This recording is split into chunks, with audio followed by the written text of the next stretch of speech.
wife and I, we all coming from the commercial side. So we believe in telling stories, and in the challenging time stories, we have to help people to be motivated, to find inspirations for them to to face challenges with determination to change something good for them, right? And over the course of 18, 19 months, we have over 500 people join already. A lot of them are your friends also, Lisa. We have Michael, we have Tammy, even we have Dan Levy. A lot of them joining and share their stories. And I'm grateful to having you to come and join and share yours too. Thank you so much. And it really is about stories. And we really needed some empowering, hopeful, optimistic stories during these last few years. And I think to the time to come, humans have always been storytellers. And in the last little while, we've only really focused on negative news, thinking, well, you'll learn from failures, you'll learn from those sad stories. But we actually also learn from telling each other about success. Yeah. It's like when we were first starting as humans, like we would tell each other, here's the things you need to do to survive. But nowadays it seems like, no, let's just talk about all the negative things. So I think, so good for you and for your wife for starting a program where we're talking about good news stories and storytelling in general, because we all need to share our stories. I truly, firmly believe that. Wonderful. And you're an expert of that. You have people to build their stories and share their success stories, right? So we're gonna unveil your stories today. The design for this talk is, we're gonna travel time together. We're gonna figure out the dreams that Lisa Bragg has when she was a little girl and growing up. What was your dreams about the future, and how that dream leading to what you are doing today? And we're going to talk about the book and anything that you want to share about the book in advance so that we can celebrate the success together. All right? I really appreciate it. Thank you. Yeah, so going way back to being a little girl, I always wanted to be a broadcast journalist. So I wanted to be on TV and tell stories. And that was from when I was really young. I said that's what I wanted to do. My parents watched the news a lot, so I would see it and I'm like, okay, that's what I'd want to do. I didn't have a lot of lawyers or doctors or other professions in my family. My dad was a mechanic, and so they would watch the news every day because they wanted to be informed. So I'd like, yeah, I could do the news. I could be that person out there. So I went to school for it and got a job and worked in some small towns in Canada to start telling stories. Didn't start in downtown Toronto, but really learned how to tell stories and connect with people in a way that really mattered to not only their stories and honoring that they are sharing their stories with me because they didn't have to, but also honoring what our audiences needed to hear in any time of whatever crisis, whatever situation it was, making sure the audiences that I could translate and connect the stories in ways that they could understand. So I've always wanted to do this kind of work and to connect stories. And I think for me to helping people who might not necessarily be the first person chosen to tell their story, that seems, now that I can look back, that's always resonated with me. So not always going for the most obvious person who's been the expert before, but peeling it back a little bit and saying, who else is an expert? Who else is a visionary? Who else is a leader that I should be talking to in this field?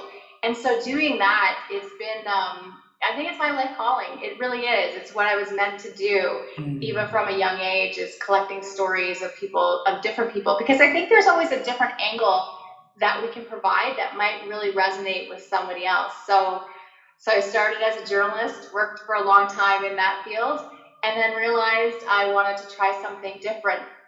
In 2007, when all this technology was just becoming much more accessible, we forget now that we're so used to being on YouTube and having this technology, but 2007, it was all brand new, and we weren't using it as much as we were now. It was cumbersome to do it, but I decided then to leave TV news and start my own content company. So we did video, animation, e-learning, and working with a lot of corporate clients, and also in education.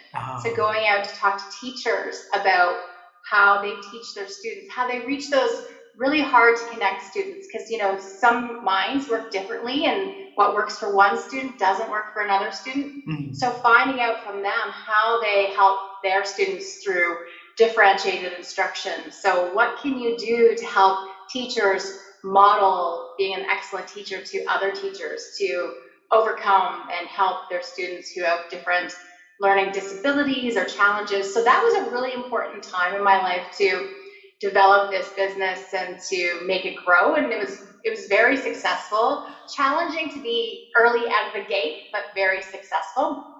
And then now I would help with me. So my company is called MediaFace, and I would help people with their storytelling. And then people would say, well, how do I tell my story? You've done such a good job helping my staff show the world that they're subject matter experts. How can you help me do that?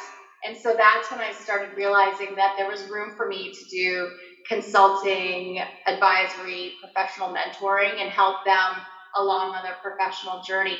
And then, as so many of us did during the pandemic, during COVID, I realized I really wanted to do this in a fulsome way. And so I wrote a book. I couldn't help it. I just couldn't help it. I tried not to, but I did.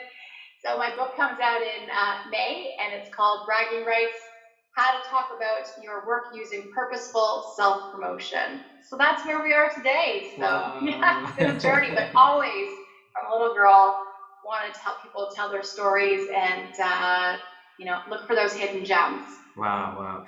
Lisa, thanks a lot for sharing your path, our 5 minutes with us about the whole growing and getting to what you are doing at the moment.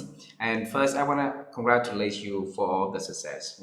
I have a lot of executive friends around the world, and by the time they retire, there's two things in common they share about their regrets. The first one is they wish they could have started their own company when they was younger, when they have time, and they did not because of a lot of different things, right? But they wish that they could start their own company earlier. Second is that they wish that they can write a book so that they can share to the world their experience, their stories, and but they yet write it. So my wife and I, we always encourage them to, hey, there's time still for us to do anything that we want to. So so you do both of them, and you do both of them really, really well. So tonight we're gonna examine this together a little bit deeper. All right. Great, thank you. So let's travel time. Let's travel time because I want to bring you all the way back to when you was a little girl sitting in front of the TV watching the news with your parents, and something in there that resonated with you, Lisa, that you wanted to become, a somebody in the TV, right? So during when we're young, we can have many, many different dreams. We want to be can be anything, doing anything, be anyone in the world. Why TV news resonated with you back then? Yeah, looking back, I probably would have gone for something else, but I really was interested in communication in some way, and I was also interested in speech pathology for some reason, but it was really news that was, it was 90% news, 10% speech pathology, and I think it's really been about how do we help people communicate and tell their stories. My parents were very quiet people. They weren't very outgoing. They were very quiet. So I think there's some of that where I wanted them to like tell their stories and talk to people and be out there, but it just wasn't in their nature, and it's not in everyone's nature to do that, but it was in my nature for some reason to want to tell stories very young. I remember when I was about 12 years old, I wanted to start a school newspaper just for grade 6, just for the 12-year-olds, and just to really help them because things are starting to change in your life, and so that kind of wanting to do these things and communicate. It's just been a calling of mine that I know that I've had to do. So yeah, I would sit and watch the news and say that could be me, and I really like to do that. And then I just really, when I was in time to make a decision, I made sure that I went somewhere that I could learn broadcast news. And I was even specific to say, not just writing for newspapers or magazines or doing, I wanted to do broadcasts, so TV and radio. And of course, there's all the spillover, you can do lots of it, but it's a different style of writing to write for the ear than to write for print. So yeah, that little girl sitting in front of the TV watching them and being so inspired by so many different faces. I'm in Toronto, and so we had so many different people on the news. And I'm like, I could be that person. And it's so funny because I also started off as what was called a videographer. So it's where you have to not only interview the person and write a story, but you also had to have the camera and the microphone. So you were doing it all by yourself. And for so long, I'm like, why am I doing all of this by myself? But it naturally led me to starting a business because I could do so many of the things by myself. So I didn't have to have a lot of staff growing as I grew the business initially. So it's just been, as you start to go back and say, well, why did I want to do that? Why did I, want to become a journalist? It's really the path that I think I was meant to take and help people to tell their stories and to communicate with each other. Wow, and Lisa, and a lot of us, we have a lot of different dreams when we're young and growing up, right? And then one comes, we'll eradicate the old dream and replacing it with the new one and the new one, right? So for years, that little Lisa growing up with the desire to become like a TV broadcaster, in the TV industry and then we want to know, what did you talk to yourself every single day to nurture that, that dream, to keep you inspired and want to become, in the TV industry when you're growing up? I think it's there's a little bit from this woman who I interviewed in my book, Vivian, who used to work for General Motors Foundation, and I think when she told me what made her keep going, and it's that I realized I didn't have to be, that I was still good enough, and that I did deserve to be in the room. And so seeing them, I'm like, well, I deserve to do that. I should be able to do that. I can do that. So there was a lot of that thinking to when I was younger, that, well, why wouldn't I be able to do that?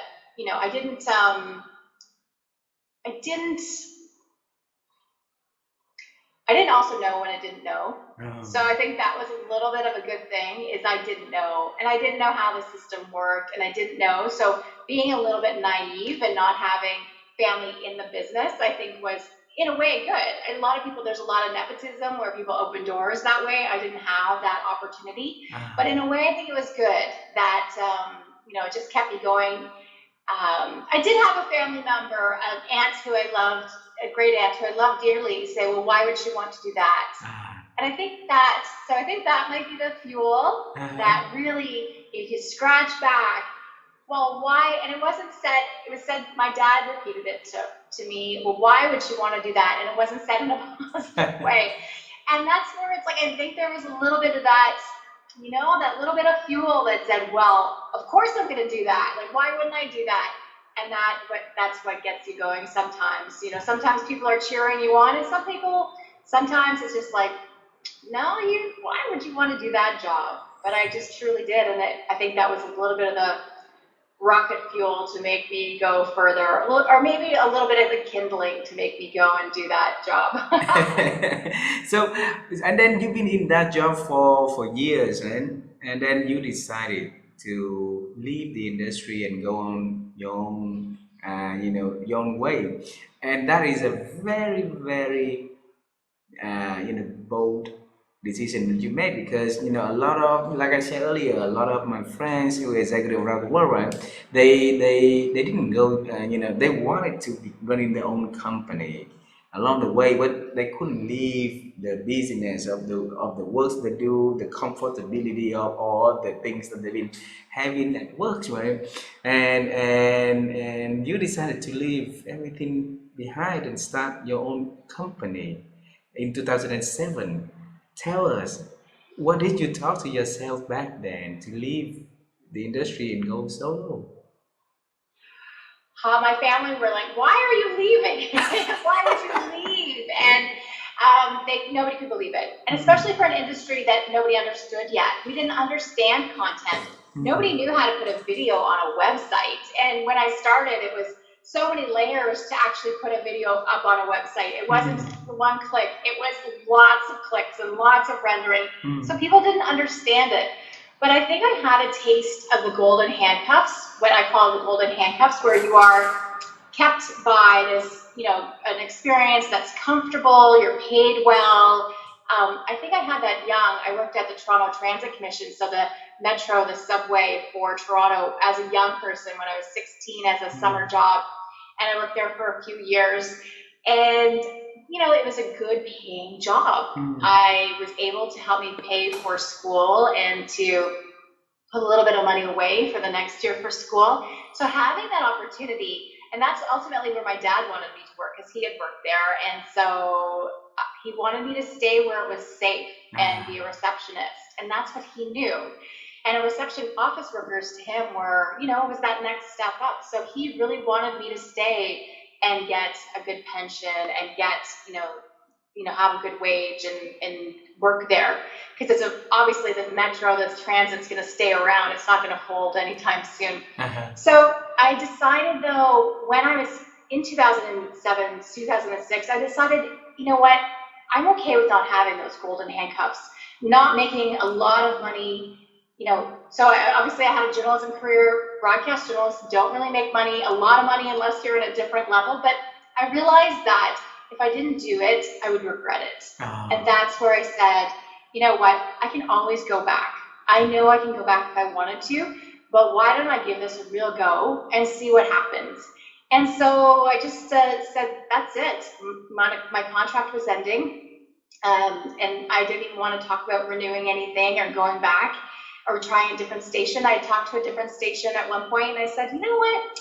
Just don't want to follow the crowd and do the same thing. I want to start something that's different, something that's bold, like you said, and something that is risky. I want to try and make it on my own in a different way and cut my own path. And I think we're seeing that more and more in this world now, where we realize the stability of a job is great, and some people that's the only way for them. But I was at a pivotal point where I could really try it and figure it out and have this new business.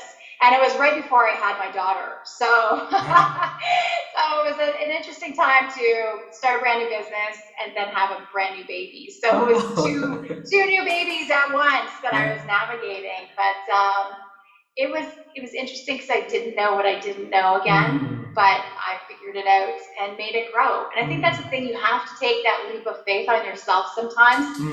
And I didn't want to wait till later. I wanted to do it now and see what I could make of it. And it was highly successful, and still today helps companies to tell their stories. There's a lot of other companies now telling their stories. So telling stories for them and internal people. So it's a bit of as they say, a red ocean. But when I started, it was definitely smooth sailing, just a lot of client education about video and content online. So yeah. Lisa, you look back at your life, right? You always chose to go into somewhere that is not knowing for you and exploring, from your bare experience, your bare eyes, bare hands to doing it. And nobody in the family is doing, like in the TV industry, so that they can give you any advice or anything. So you chose to get in and learning from all by yourself. Same thing when you start your own company. It's the first content company in the Canada also. So back then, there are not a lot of people will be able to help you or give you any advices. So basically, you have to learn and develop and build everything from scratch, right? And a lot of people, when they see that, they will be scared to death. But you chose to go all into the hard things and then figure out the answer. So would you share with us some advice that you talked to yourself back then to give you the courage so that you can continue go into the unknown and figure out things out beautifully? I think, thank you for all that. I think truly, though, knowing that it's a roller coaster, so realizing, okay, I can do this, yay, it's so exciting, and it's like, what am I done? Where am I going with this? This is not good. And then realizing you have another breakthrough, and that it is a roller coaster as you go through these experiences of jumping away from what the original plan was or what the crowd was doing and doing something different. When you walk your own path, it's a roller coaster. It's not set. So I think that was a bit of it, is realizing early on that it's going to have ups and downs. I think being a lifelong learner is a number one thing, is that realizing we don't know, and I've said this several times already, we don't know what we don't know. And so being open to knowing that I will have to learn things along the way and saying, well, I don't know that yet. So I think really embracing that growth mindset early was really critical for me. I was very fortunate, though, working in MediaFace and with the education people I was working with, they always talked about growth mindset. And if you know the work of Carol Dweck and her team about really helping your mind to say, you know, if there's a fixed mindset where it's like, no, I don't know how to do that, I'll never be able to do that, where the growth mindset is, well, I don't know how to do that yet.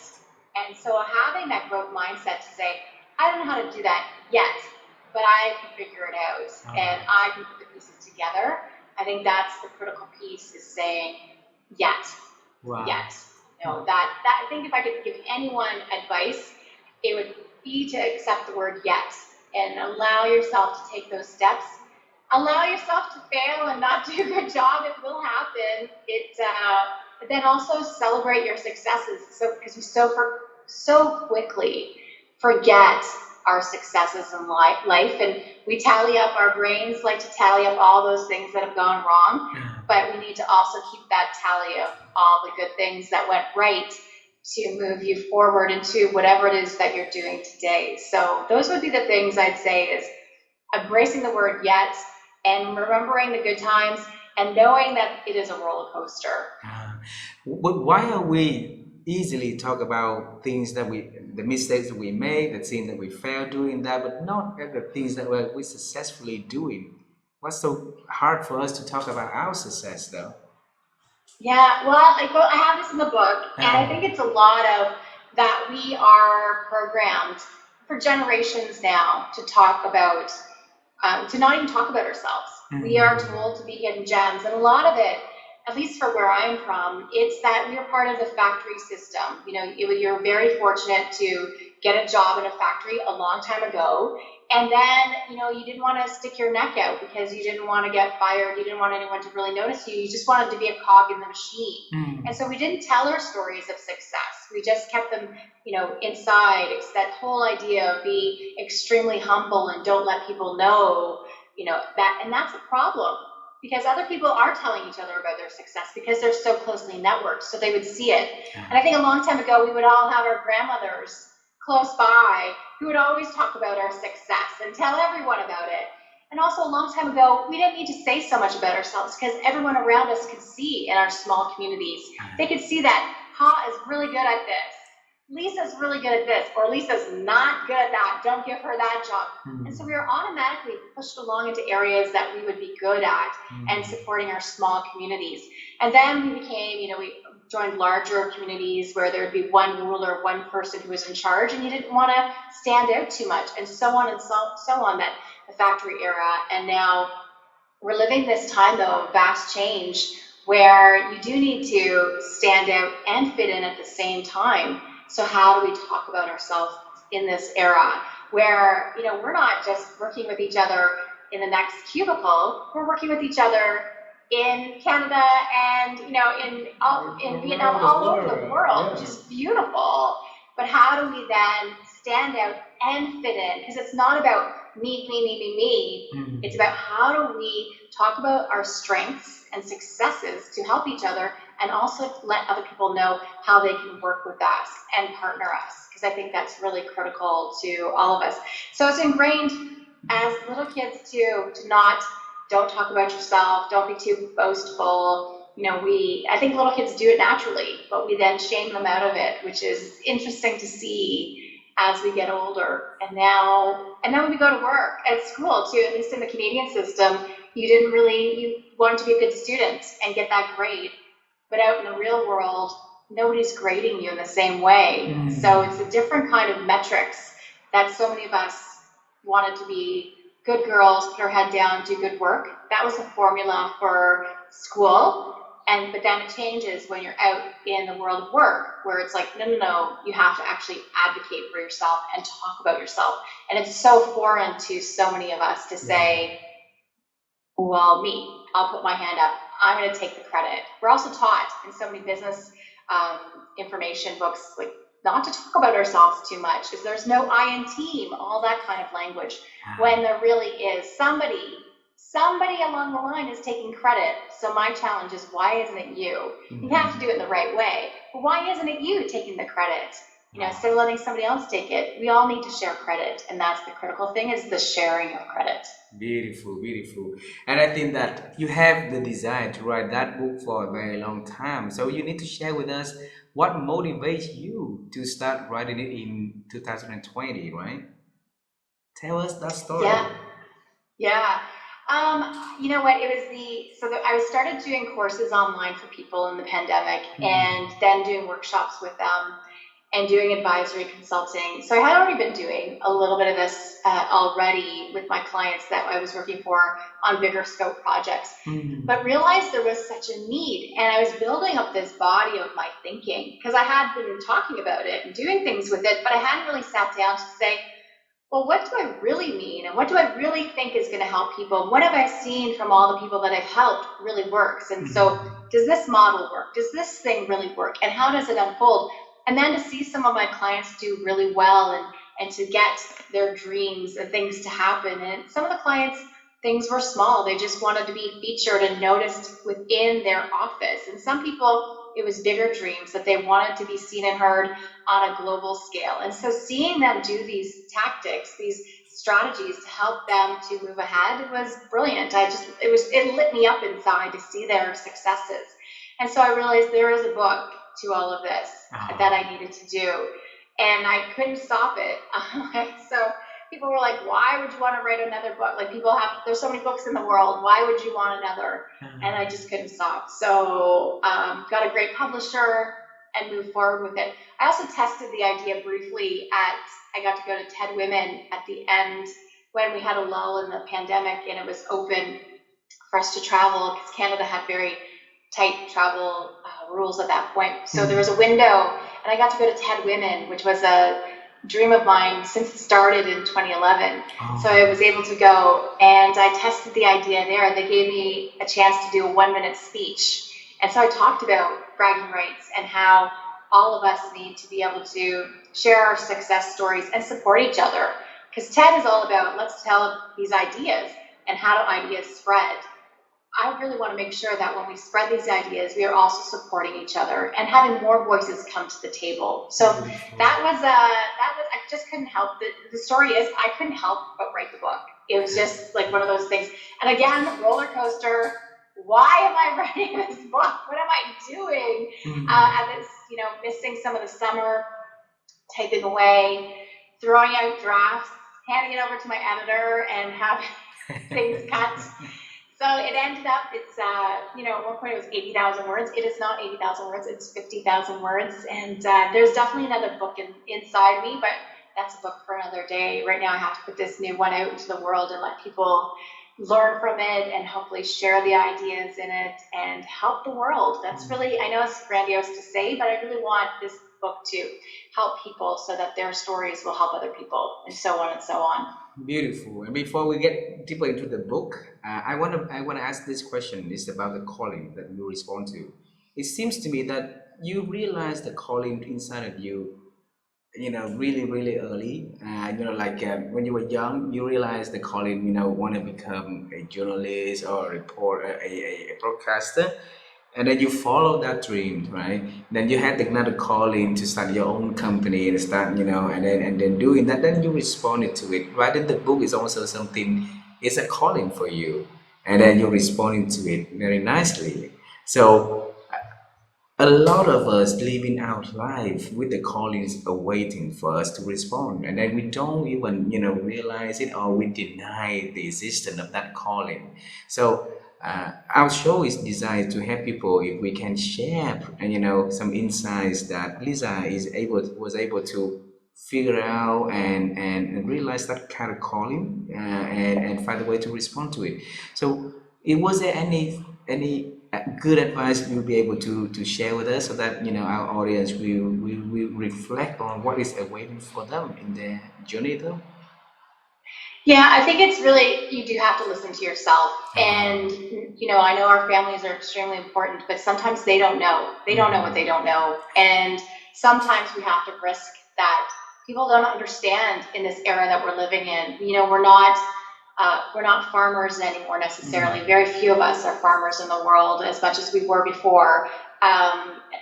Especially in the West, we're not. It's factory farming, and so we're not doing these traditional jobs that we've had for eons, where we would do these tasks. And so things have changed so much that we cling to what we know for so long. But I think it's really time to start opening yourself up to what the future will hold, because we're in this time of extreme change.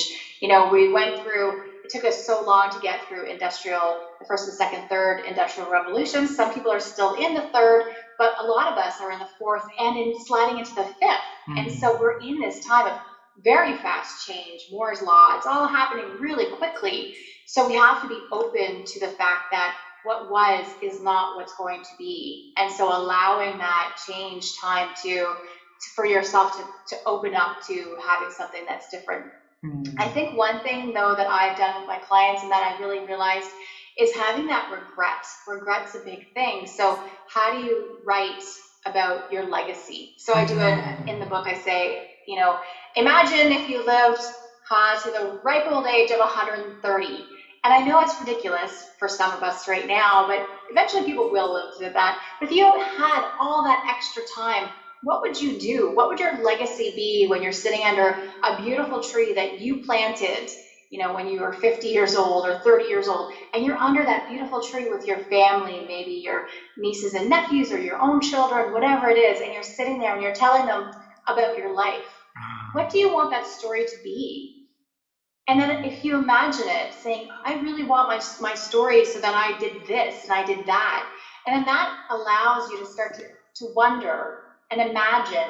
And when our brains start to wonder and imagine, that's when things happen. We are very imaginative. We imagine things all the time. We imagine, vaccines for COVID. We imagine Zoom calls. We imagine, ring lights. We imagine all these things, and then it happens. Everything started because somebody imagined it. Somebody made it up. And I think that's another thing, is realize this is all made up. Somebody made this. Somebody did this. And so how are we making things up? That we're using the environment that is around us, and how do we make and build on each other's ideas and build something that's better than what was before. Beautiful, beautiful. I'll get to this question, to this part at later this conversation, but now I want to carry on with the book. All right. So I have a few questions about the book, and I know the next question is not fair for you. All right. If you pick one of the chapters and that you like most from the book, and you want to share with us, what would that chapter be? I think it would be chapter. I love the last page. I love the last page of the book. So it's not a chapter, but the end, it's the call to greatness. It's the rallying call to all of us to really say there's something special inside of you. And it starts with a quote from, I need the book in front of me. It's the woman who, Barb, I'm going to get her name afterwards, but I'm not going to say it properly, but Barb Poseidon, she's a Veuve Clicquot. She is the woman who started champagne, the Veuve Clicquot champagne brand. And she really was the matriarch of champagne, and really she developed all these new systems that are still in place today to make champagne. And she writes to her granddaughter and says later on in life, it's essentially that you have to be audacious. You have to have the audacity to do something. Because she was a woman who, her husband died at 27. She had lived through plague. She had lived through wars. And here she was able to build, and also misogyny at the time, so she was able to build this empire that still stands to today. So she was able to do that. But she said to her granddaughter that you have to have audacity. So that, how do you have that to say, I am going to step forward. I am not going to just be in line. I'm going to move forward and do something that's going to be different. And so that's one of the callings in it, to realize that life is not a dress rehearsal. This is our time. You don't have another time right now. Like, this is, you have to make this time count. And so how do you move beyond this dress rehearsal? So that's essentially what the rallying call at the end of the book is. But I think I also like chapter 13. I think it's chapter 13. The book is still in all the final proofreading stages. The chapters are set, but I don't have a copy to share with you right now. But it's about leaders and how leaders can then take all this work that I've trained through the book and hopefully inspire them and then help their teams. So how do you help the person on your team then show their light, share their stories, to also take credit? Because I've talked to so many CEOs in my research, and thank you, Ha, for doing the research too. Maybe we can put the link to the research because it's still open. But I researched all these, talked to people around the world about what challenges they had with bragging, and which means talking about your success. Not self-aggrandizement, which means talking about your success and putting other people down, but bragging is how do you talk about your success?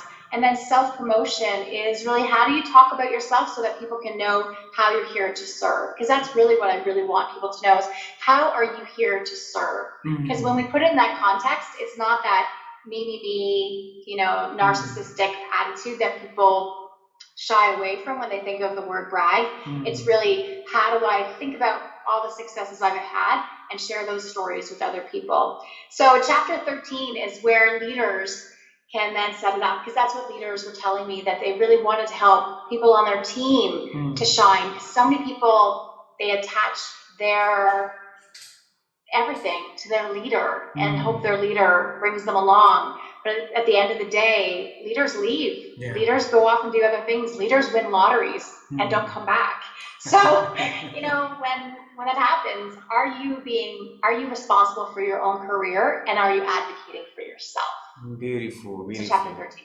Chapter 13, all right. And since we have a lot of listeners and business leaders around the world, and we believe that our intentions as leaders are always good. We want to contribute the best to our companies and to the teams, right? That we are leading. So, can you share one tip that can, because here's a story. A lot of people that are facing with the issue that their voice are not heard properly. Start with that first before even talk about success. So and then leaders around the world are working on how to build a culture that people can speak up, can speak up, and then can be recognized for the work that they do. Now talk about promoting success and help them to share the success stories. If I am a leader and I want my employees to be able to speak up and share their success story, what would be the just one tip from the book that you really like to share, and then so that we can practice and build it within our teams. I have so many. I think one thing is realize that all your team is different. Everyone is different on the team. And so it's so easy for the people who are highly charismatic and right beside you and willing to come to those after events, that they're there for the breakfast meeting. They're there after work, going out for social activities. Watch that you're not favoring those people over other people who are taught to be hidden gems, put their head down, do good work, and eventually someone will notice you.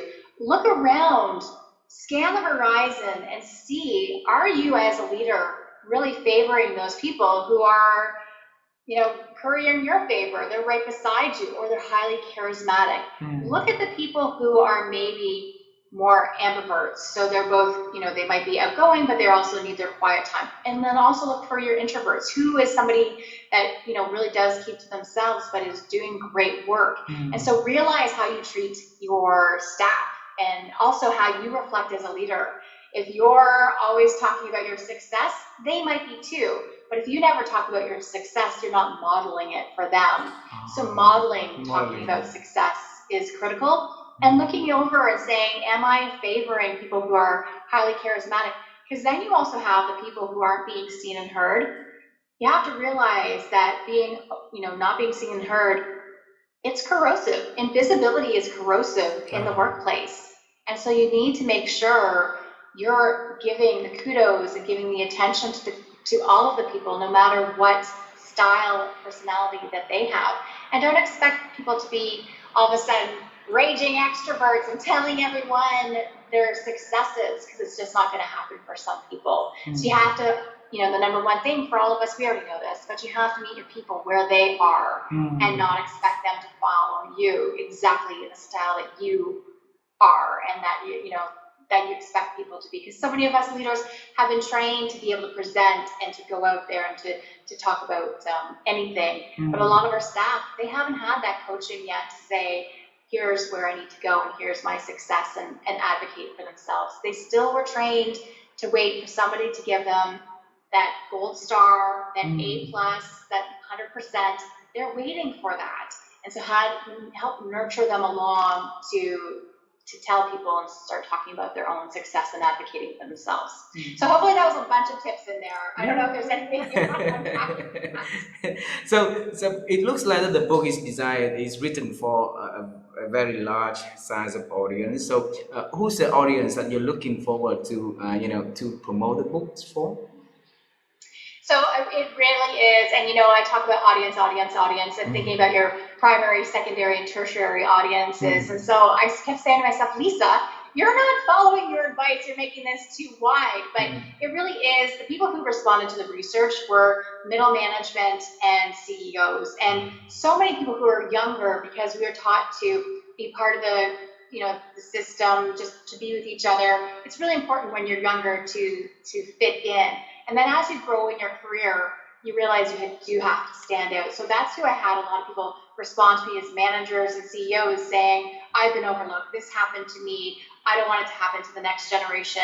So it was designed for middle management, VPs, and CEOs. But the good thing is that a lot of consultants, coaches, people who sponsor, mentor, coach anyone, they're going to want to give that book to them too. So it's the person who needs it for themselves. I need to do this work too.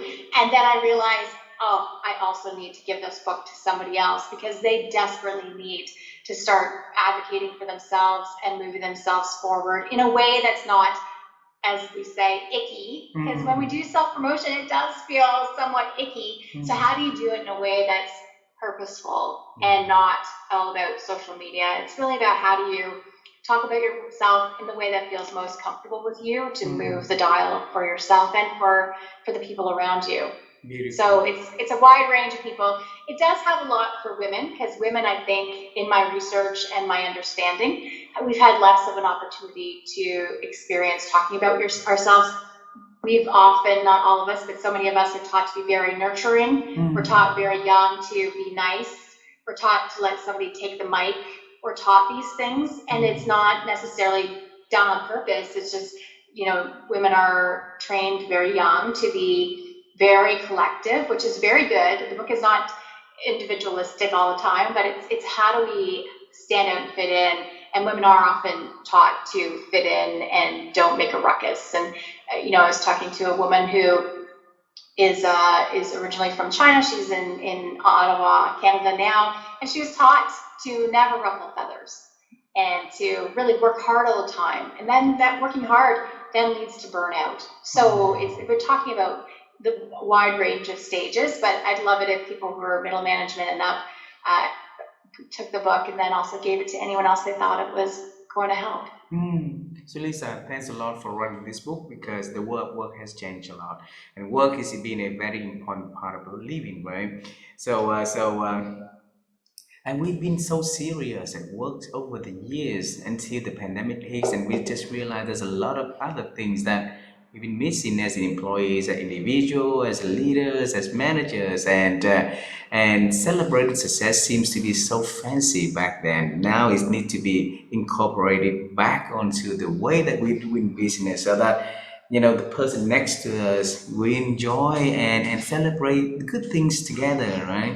So your work is very important. I wish the book will get into so many people, so that they can change their perspective, they can learn from the practice and the research that you've been doing, and they can find things that works for them individually and for the teams also.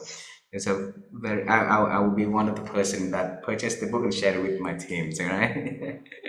Thank you. I appreciate that. I'm looking forward to it coming out. It's been a while now. It's in the last proofreading stages, and it'll be out worldwide on May 11th. So May it's coming up 11. really fast. So Alright. I'll be, and I hope people will follow along on my journey and join me on LinkedIn. I'm Lisa Bragg, and then also come to my website for information on pre-order if you're watching it right, as we tape this in late January, and then more and more things for the book will come out, and anyone who signs up early will, extra little things before it actually launches on all those big channels with Amazon and all the different booksellers. So it's a whole new world to help launch a book, because while the publisher helps, it's really up to the marketing of of the individual to really make their book, send it out into the world. So it's another learning thing. And you're an expert at that. So Lisa, I have two last questions before we end this conversation. All right.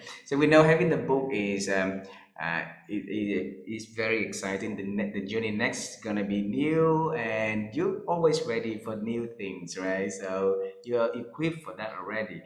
I want to get into the future a little bit further in the future. Is there anything else exciting that Lisa is working on and she wants to share with us so we can celebrate with her in advance? Again, I have another book that's already started coming that didn't make it into the book, so there's that. I won't go into it though, because I haven't really thought it out. It has pages online about what I'm going to do with it, but my whole thing right now is really getting this new book out to the world and making sure that it does have the legs that I want, because I think so often we do things and we only do it to 25%, because then we get scared. And so really putting this book out and making sure that lots of people know about it and waving the flag for the book, I think is the biggest thing that if anyone wants to celebrate my journey, that would be, I actually got the book out and did great things. And you know what? That I wasn't my own character. I talk about not being a hidden gem a lot in the book and in everything I do. And I have tendencies sometimes too to say, I'm just not going to do that. And I, also sometimes hide. And it's that roller coaster of that experience. And so if you can cheer me on when I do things, I think that's great. So that the more, you can't get caught up in the likes and the engagement, because lots of people are following along, even if they aren't liking and engaging with your content, they're still there in the back on the side. They often just don't feel like their like or engagement really matters, leaving a comment. But there are people there. So sometimes it's nice to know that people are there, out there in the world watching you. So always appreciate the positive comments. But it's really the book and getting the book out there that is going to be my focus for at least the next year as a minimum. My latest thinking, though, is really how do we help more people get their stories out all over the world. And that's why I have stories from people from India, from new Canadians, from Americans, from people from the UK, Australia, and just adding more voices. So who knows, maybe there's another book in that whole thing where I add even more voices and talk about the different cultures that why things are the way they are for a lot of us. Wow. So appreciate it, Hava. It's really the book. Okay, alrighty. You mentioned the word very important, and that is the last question I want to have for today. So the word is thinking. All right. Years ago, the little Lisa sit in front of the TV, sat in front of the TV with her parents, right, thinking about if people can make it in the TV industry, then she could make it too. All right. My wife and I, we've been interviewing people, and our aim is to help people around the world to improve their ability to think, simply by asking, how you have been expand your ability to think over the years. Can you share that practice for us? I think one of the things is allowing yourself time to think. We don't give ourselves time to reflect on ourselves. We reflect on so many other people, but we don't give ourselves time and space to think. Going out, being in nature, taking time to walk amongst the trees or the gardens or the whatever it is, the valleys.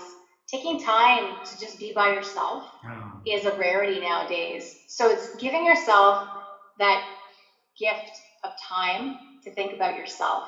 And you can do it in a structured way, but you can just make sure you're actually thinking about you and where you want to go on this journey. Because if you are thinking about that, I know it sounds so self-indulgent, But if you are thinking about yourself in that way and how you can serve the world and how you can serve the people immediately in front of you, it allows you to then say, here's where I need to go next and how I can best be of service. So it's giving the gift of thinking space to yourself without thinking that it's an indulgence that you can't afford. You really need to think about yourself and where you want to go next. So I think it's giving yourself allowing yourself to think and the time and getting off all the devices to do so. I think that's a big thing. And that's what I had when I was growing up. I had time. I allowed myself to think about and see myself in the future and imagine myself where I want to be and seeing myself looking out back on that experience. So not just seeing, me out there as an out of body experience, but me seeing the audience, me interacting with the cameras and being that person. So I think a lot of it is visualization, which I think our brains see it and then, okay, that is a possibility for that person. So those are the things that I'd recommend, is definitely giving yourself space. Beautiful, and thank you so much for sharing, for being so generous, spending your time joining our show, sharing your amazing journey with us. A lot of good tips and advices, and I hope we can meet you in person one day, and we can have a cup of coffee together and talk more in person, and having you to share all with your life, your work, your advices to in person one day, Lisa. And Absolutely, I'd love it. Let's figure out how to make it happen. I'll yeah. start thinking about it and making space for it, and then it will happen. So that's Absolutely. a great idea. Now Yeah, that's in my brain, and now it's like that could be a possibility. it I'd is. love to. I'd Yeah. love to come and visit you and see your family and experience your community too. So I appreciate all that you do and the generosity of your time and on this platform. So I'm looking forward to liking and engaging and sharing it with my audiences too. So what a gift of your time. I appreciate it. Thank you very much, Lisa. Have a wonderful day and send our love to your family. All right. And back to you. Thank you. Happy New Year. Stay Happy New well. Year to you. Bye bye. Bye bye.